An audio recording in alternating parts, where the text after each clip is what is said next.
Projeto Vida Harmônica apresenta o audiolivro Confissões, de Santo Agostinho.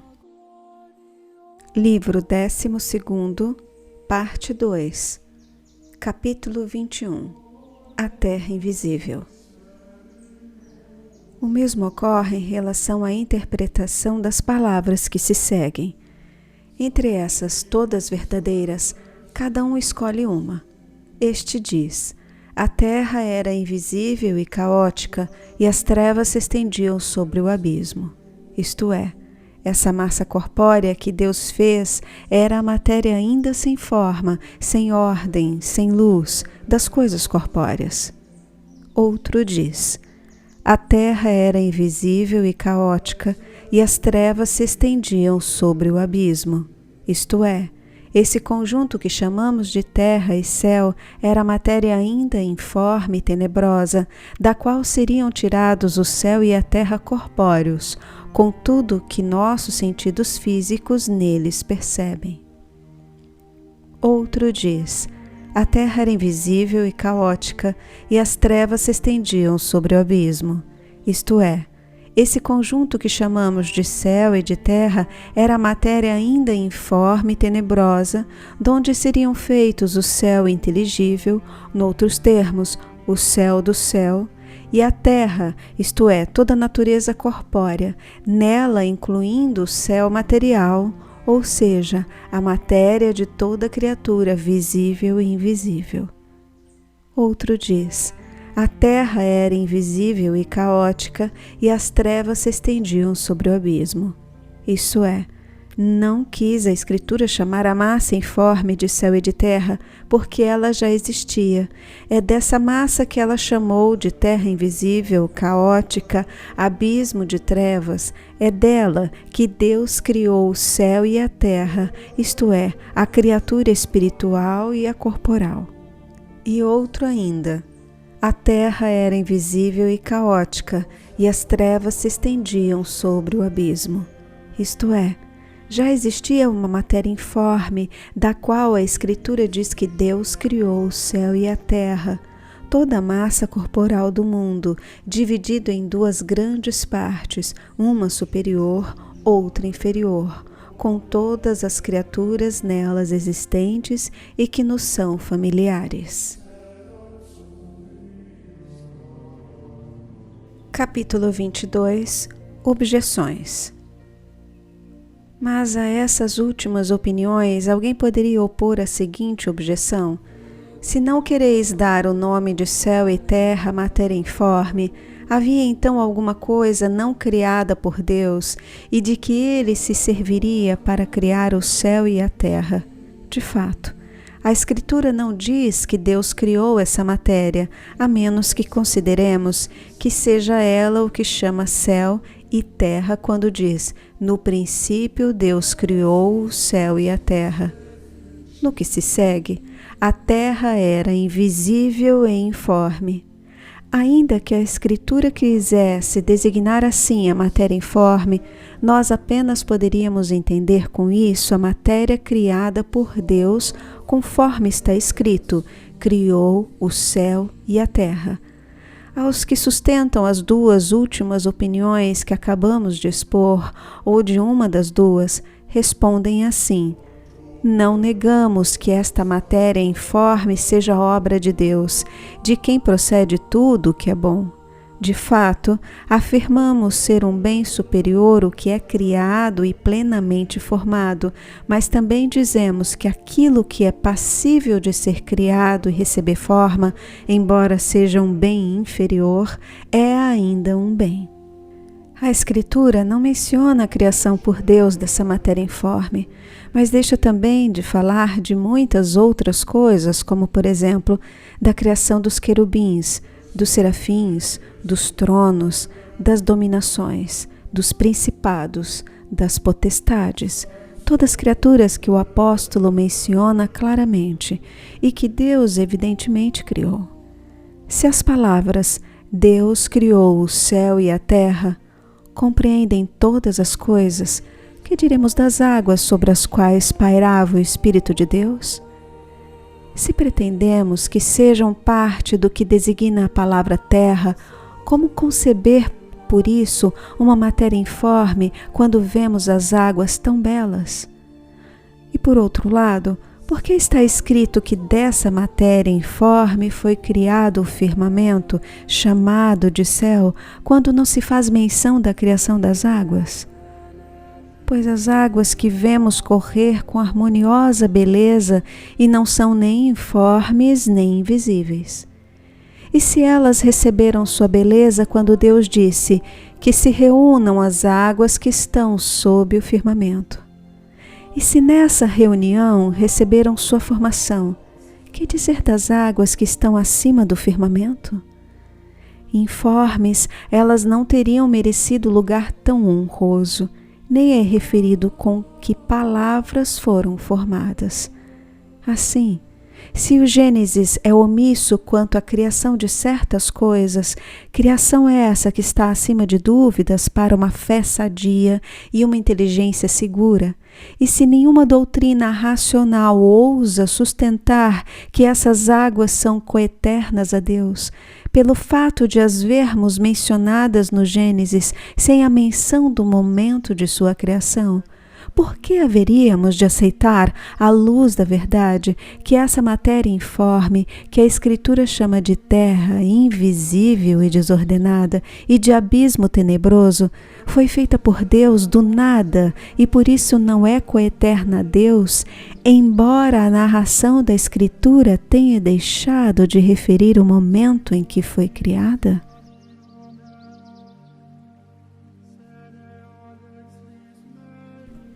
Capítulo 23. A opinião de Agostinho.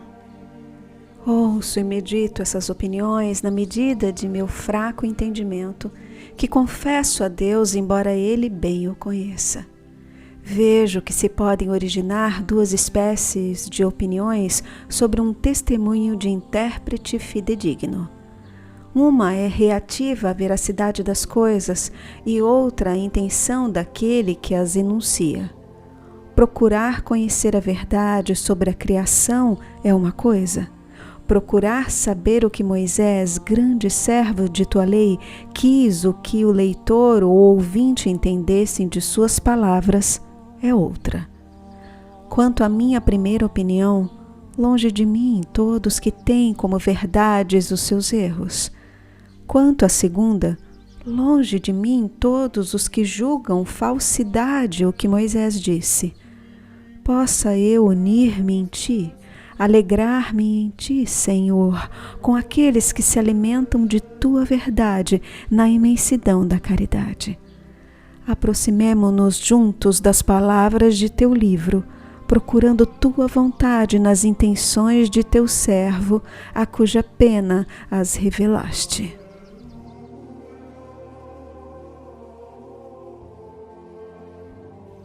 Capítulo 24. Qual a verdade? Quem de nós, entre tantos significados possíveis que ocorrem aos estudiosos, quanto às várias interpretações de tuas palavras, poderá atinar com tais intenções e declarar com segurança: eis o pensamento de Moisés, este é o sentido que quis dar à sua narração? Quem poderá declará-lo com a mesma segurança que ele, que essa narração é verdadeira, qualquer que tenha sido o pensamento de Moisés? Eis que eu, meu Deus, teu servo, te consagrei nesta obra o sacrifício de minhas confissões. Peço a tua misericórdia que me permita a realização desse desejo e declaro com toda a segurança que criaste todas as coisas, as invisíveis e as visíveis, pelo teu verbo imutável. Mas poderei dizer com a mesma certeza que Moisés teve essa intenção e não outra, quando escreveu: no princípio criou Deus o céu e a terra? Embora esteja persuadido de que isto está claro na tua verdade, não vejo com igual certeza o que Moisés pretendia ao escrever tais palavras. Por essa expressão, no princípio, pode ter significado no começo da criação. Por céu e terra, pode ter querido dar-nos a entender a natureza espiritual e corporal, não já formada e perfeita, mas uma e outra, só esboçada e sem forma. Vejo que ambos os sentidos são igualmente plausíveis, mas não posso atinar em qual dos dois pensava Moisés quando escrevia essas palavras. Fosse, porém, qual fosse sua intenção ao exprimir essas palavras, eu não poderia duvidar de que tão grande homem tenha entrevisto a verdade e a tenha formulado adequadamente.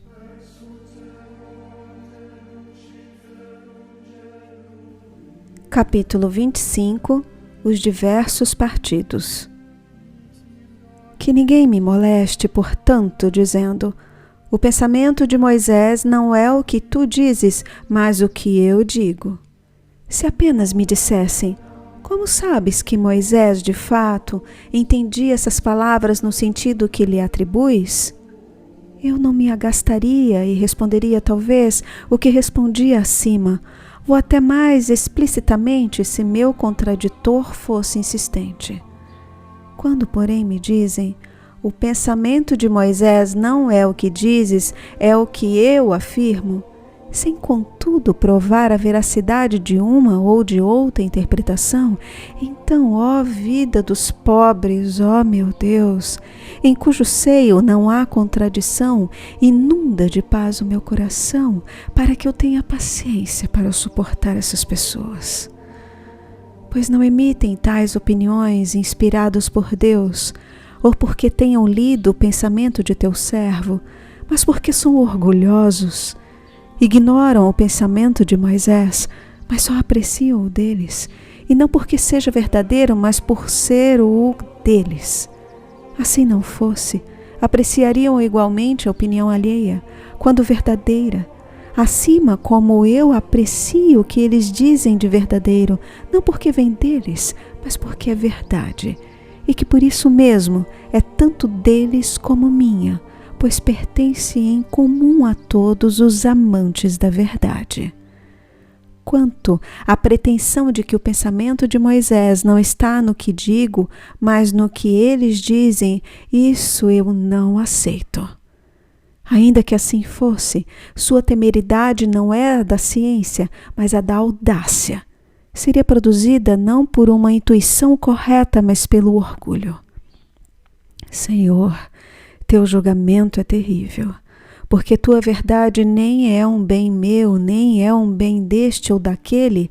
A verdade é o bem de todos nós, e tu nos conclamas abertamente a que participemos dela, com a advertência severa de que não a possuímos como bem privativo, para não nos sermos privados dela. De fato, quem reivindica apenas para si o que ofereces para gozo de todos, e que quer para si o que é de todos, é rejeitado desse bem comum para o que é seu, isto é, da verdade para a mentira. O que fala mentira fala do que é seu. Ouve, pois, juiz excelente, ó Deus, que és a própria verdade, ouve o que respondo a esse contraditor. É diante de ti que falo e na presença de meus irmãos que usam legitimamente da lei, cujo fim é a caridade. Escuta e vê o que lhes digo, se é de teu agrado. Eis as palavras fraternas e de paz que lhe dirijo. Quando ambos vemos que tuas palavras são verdadeiras, ou as minhas palavras são verdadeiras, pergunto: onde o vemos? Certamente não é em ti que eu a vejo, nem tampouco é em mim que tu a vês, embora a vemos na verdade imutável que está acima de nossas inteligências. Uma vez que não discordamos sobre essa luz do Senhor nosso Deus, por que discutir sobre o pensamento de nosso próximo? Nós não o podemos ver como vemos a verdade imutável. Se o próprio Moisés nos aparecesse e nos explicasse seu pensamento, nem assim veríamos esse pensamento, mas apenas acreditaríamos nele. Cuidemos, pois, de não nos levantarmos orgulhosamente um contra o outro a respeito das Escrituras. Amemos ao Senhor, nosso Deus, de todo o nosso coração, de toda a nossa alma, de todo o nosso espírito, e ao próximo como a nós mesmos. É segundo esses dois preceitos da caridade que Moisés pensou aquilo que escreveu em seus livros. Não acreditarmos nisso seria considerar o Senhor mentiroso, atribuindo a seus servos sentimentos distintos daqueles que Ele próprio lhe ensinou. Diante de tantos pensamentos igualmente verdadeiros que podem ser deduzidos dessas palavras, vê que estulícia afirmar temerariamente que Moisés teve este pensamento e não aquele, ofendendo com nossas disputas perniciosas a caridade, por amor da qual ele escreveu as palavras que procuramos interpretar. Capítulo 26. Agostinho no lugar de Moisés. Todavia, meu Deus, que me elevas em minha pequenez, que descansas minha fadiga, que me ouves minhas confissões e perdoas meus pecados, tu me ordenas que eu ame a meu próximo como a mim mesmo. Não posso crer que Moisés, teu servo tão fiel, tenha sido aquinhoado com menos dons do que eu teria desejado e apetecido se tivesse nascido em seu tempo, e me tivesses confiado a tarefa de te servir com o meu coração e minha língua, e disseminar essas Escrituras. Estas, tanto tempo depois, deviam ser úteis a todos os homens e pelo mundo afora triunfar com o prestígio de sua autoridade sobre as afirmações das doutrinas falsas e orgulhosas. Quereria se estivesse no lugar de Moisés, pois todos procedemos da mesma massa, e que é o homem se não te lembras dele? E me tivesses confiado a missão de escrever o Gênesis, quereria receber de ti tal eloquência, tal qualidade de estilo, que mesmo os espíritos incapazes de compreender como foi que Deus criou, não pudessem rejeitar minhas palavras como superiores às suas forças, que os que já o pudessem descobrissem nas poucas palavras de teu servo todas as verdades que sua reflexão já lhes tivesse proporcionado, e que se alguém, à luz de tua verdade, nelas percebesse outro significado, também ele o pudesse encontrar nestas mesmas palavras. Capítulo 27. Os diversos sentidos da Escritura. Assim como uma fonte em seu pequeno leito torna-se depois mais abundante e pelos diversos regatos que alimenta, ganha espaços muito mais amplos que qualquer um deles, que deslizam através de muitas regiões, assim também a narração do ministro de tua palavra, que deveria alimentar a tantos intérpretes, faz brotar de seu estilo sóbrio e conciso torrentes de límpida verdade, de onde cada um tira para si a verdade que pode, para depois desenvolvê-la em longas sinuosidades de palavras. Alguns, lendo ou escutando aquelas palavras, imaginam a Deus como um homem ou como massa material dotada de imenso poder que, por decisão nova e repentina, criara fora de si mesma e como que à distância o céu e a terra, esses dois grandes corpos, um superior, outro inferior, onde estão contidas todas as coisas.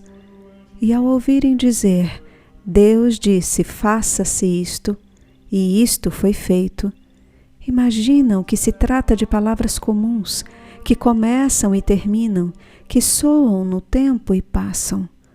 Julgam que, logo após pronunciadas, começa a existir o que ordenaram que existisse. Todas as suas demais concepções ressentem-se do mesmo hábito de pensar de modo carnal. Nisto são como crianças, pois enquanto essa linguagem humilde sustentar sua fraqueza como o seio de uma mãe, o que se fortifica salutarmente é a fé, que lhes faz de ter como certo que Deus criou todas as realidades, cuja admirável variedade impressiona os seus sentidos. Mas se alguém, desprezando a aparente simplicidade de tuas palavras, em sua orgulhosa fraqueza, se lançar para fora do ninho que o nutriu, então cairá miseravelmente. Senhor Deus, tem piedade dele. Que os transeuntes não pisem este passarinho em plume. Manda teu anjo para que o reponha no ninho, para que viva até que aprenda a voar.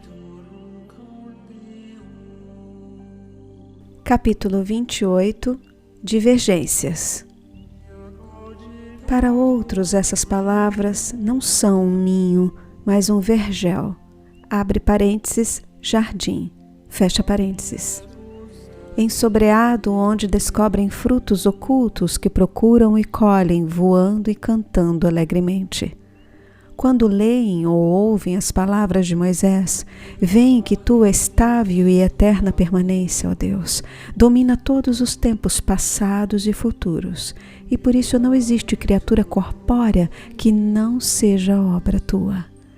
Veem que tua vontade, confundindo-se com teu ser, criou todas as coisas sem sofrer modificação, sem que nasça nela uma decisão nova que não existisse antes.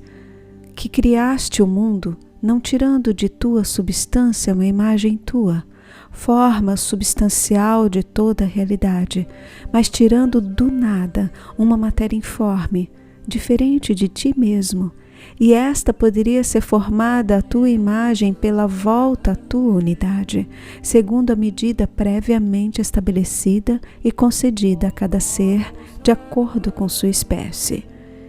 Veem, assim, que todas as obras da criação são excelentes, ou porque permanecem próximas a ti, ou porque afastadas de ti no tempo e no espaço, fazem ou sofrem as admiráveis variedades do mundo. Reconhecem essas coisas e por isso se alegram na luz de tua verdade, à medida que o podem com suas forças terrenas. Outros, refletindo o sentido destas palavras, no princípio criou Deus, vê no princípio a sabedoria, porque também ela nos fala. Outro, ao considerar as mesmas palavras, entende por princípio o começo da criação e a expressão Deus criou no princípio significa para ele Deus primeiramente fez. E entre os mesmos que por princípio entendem que Deus criou em sua sabedoria o céu e a terra, um acredita que céu e terra designam a matéria da qual o céu e a terra foram criados. Outro pensa que a expressão se aplica a naturezas já formadas e distintas. Outro sustenta que a palavra céu significa natureza formada e espiritual, a terra a natureza informe e material. Aqueles, porém, que entendem por céu e terra a matéria ainda informe, com a qual viriam a ser formados o céu e a terra, não têm unanimidade. Um concebe essa matéria como origem, comum das criaturas sensíveis e espirituais, outro apenas como fonte de massa sensível e corpórea, contendo em seu vasto seio todas as realidades visíveis oferecidas a nossos sentidos. Tão pouco são unânimes os que creem que nesse texto céu e terra se referem às criaturas já formadas e dispostas. Um acredita que se trata do mundo invisível e visível, outro apenas do mundo visível, onde se contempla o céu luminoso e a terra tenebrosa, com tudo que eles contêm.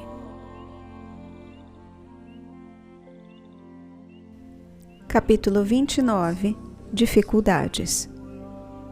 Mas quem interpreta a palavra "no princípio criou", como se ela quisesse dizer "primeiramente Deus criou", apenas pode entender por céu e terra se quiser se manter coerente à verdade, à matéria do céu e da terra, isto é, da criação universal tanto espiritual como material.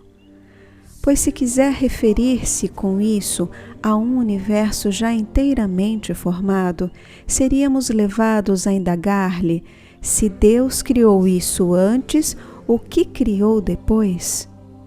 Depois de ter criado tudo, não encontrará mais nada para criar, e gostando ou não, ouvirá a pergunta: como é possível que Deus tenha criado isso primeiro, se nada criou depois? Se ele quer significar que Deus criou primeiro a matéria informe e depois lhe deu forma, já não é uma tese absurda, desde que seja capaz de discernir a prioridade na eternidade, no tempo, na escolha, na origem. Na eternidade, Deus antecede todas as coisas. No tempo, a flor precede o fruto. Na escolha, o fruto vale mais do que a flor. Na origem, o som precede o canto. Dessas 4 prioridades, a primeira e a última dificilmente se compreendem, enquanto é bem fácil entender as outras 2. É de fato raro e dificultoso conceber a tua eternidade criando, mas conservando-se imutável as coisas mutáveis e por isso antecedendo-as. E precisa ter uma inteligência penetrante para compreender, sem grande esforço, como o som antecede o canto, uma vez que o canto é o som organizado. E uma coisa pode muito bem existir sem forma, mas o que não existe não pode receber forma. Assim, a matéria é anterior ao que dela se forma, e não porque seja sua causa eficiente, pois também é objeto da criação, nem tampouco porque lhe seja anterior no tempo. De fato, não emitimos em um primeiro instante sons desarticulados e informes, para depois o ligarmos e formar uma melodia em um canto, como se faz com a madeira e a prata ao fabricarmos uma arca ou um vaso. Com efeito, essas matérias precedem no tempo os objetos que delas são feitos, mas com o canto não é assim. Quando se canta, ouve-se o som do canto. Não há, em primeiro lugar, sons desorganizados que depois assumem a forma de canto. Logo que ele soa, o som se desvanece e não deixa de si nada que se possa coordenar com arte. Por conseguinte, o canto é formado de sons. O som é a sua matéria e, para se transformar em canto, recebe uma forma. A prioridade não se fundamenta em um poder criador, porque o som não é um artífice do canto, mas é apenas posto pelo corpo à disposição da alma do cantor, para que dele faça um canto. Nem se trata de prioridade temporal. O som é produzido ao mesmo tempo que o canto. Tampouco se trata de prioridade de escolha. O som não é ser superior ao canto, pois o canto nada mais é que som, mas é um som bonito. Trata-se apenas de uma prioridade de origem, pois o canto não recebe forma para se tornar som, mas o som para se tornar canto. Compreende-se, por exemplo, que a matéria das coisas foi criada antes, e chamada de céu e terra, porque dela foram formadas o céu e a terra. Não foi criada antes em sentido cronológico, porque o tempo só tem início com a forma das coisas. Ora, a matéria era informe e se tornou perceptível juntamente com o tempo. Todavia, nada se pode mencionar dessa matéria a não ser alguma prioridade temporal, embora ocupe a última posição na escala de valores, pois o que tem forma é evidentemente superior ao que é informe. ou que foi precedida pela eternidade do Criador, que a fez para que fossem feitas do nada todas as coisas. Capítulo 30. Espírito de caridade. Nessa diversidade de opiniões verdadeiras, que da própria verdade brote a concórdia. Que nosso Deus tenha compaixão de nós, para que usemos legitimamente da lei segundo o preceito que tem por fim a caridade pura.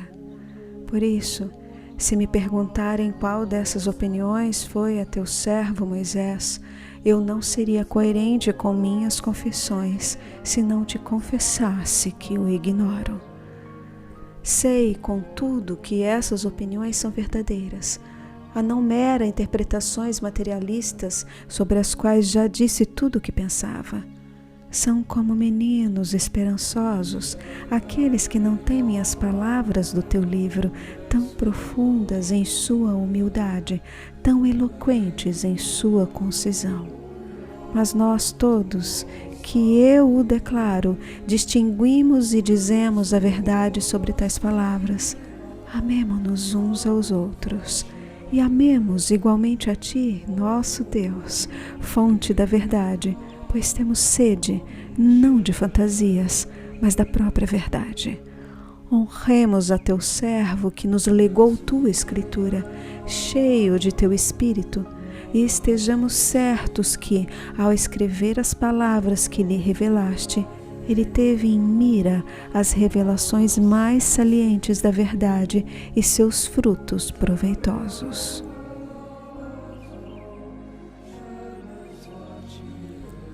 Capítulo 31. O Gênesis e seu autor. Assim, quando alguém me diz, o pensamento de Moisés é meu, e outro diz, não, ele pensou como eu, parece-me mais consoante ao espírito religioso dizer, por que não admitir ambos os pontos de vista, se ambos são verdadeiros? E se alguém descobrir um terceiro, um quarto sentido e outros mais, desde que sejam verdadeiros, por que não acreditar que Moisés viu todos eles, ele por cujo intermédio o Deus único adaptou as Escrituras à inteligência da multidão, que deveria descobrir-lhes significados diversos e verdadeiros? Por mim, digo-o sem hesitar e do fundo do coração, se investido da mais alta autoridade tivesse algo a escrever, preferiria fazê-lo de modo que minhas palavras proclamassem tudo que cada um pudesse conceber de verdadeiro sobre isso, em vez de propor um significado único e claro que excluísse todos os demais, cuja falsidade não me pudesse ofender.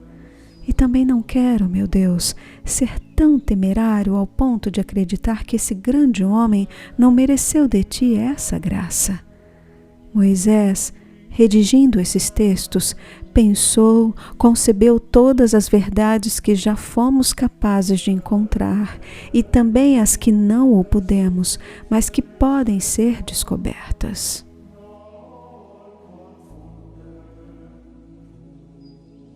Capítulo 32. Oração. Enfim, Senhor, Tu que és Deus e não carne e sangue, se um homem não pôde ver tudo por completo, poderia Teu Espírito bom, que me deve conduzir à terra da retidão, desconhecer algo do que tensionavas revelar por essas palavras a seus leitores vindouros, apesar de teu mensageiro não entender senão um dos numerosos sentidos verdadeiros? Se assim é, o sentido que ele pensou era o mais elevado de todos. Mas revela a nós, Senhor, esse sentido ou algum outro que for de teu agrado e real, e quer nos mostre o mesmo sentido que o homem de Deus, quer seja outro, inspirado pelas mesmas palavras, alimenta nosso espírito, guarda-nos da ilusão do erro. Ei, Senhor, meu Deus, quantas páginas escrevi sobre tão poucas palavras! Deste modo, minhas forças e meu tempo serão suficientes para examinar todos os teus livros. Permite-me, pois, abreviar minhas confissões e adotar uma única interpretação, que me farás escolher como verdadeira, certa e boa, entre as muitas outras que me poderão ocorrer. Que minha confissão seja fiel o bastante para que eu tenha exatidão ao exprimir o pensamento de teu servo, pois para tal me esforçarei. E se não o conseguir, que eu pelo menos diga o que tua verdade me quis dizer por suas palavras, como ela disse a Moisés, o que lhe aprouve.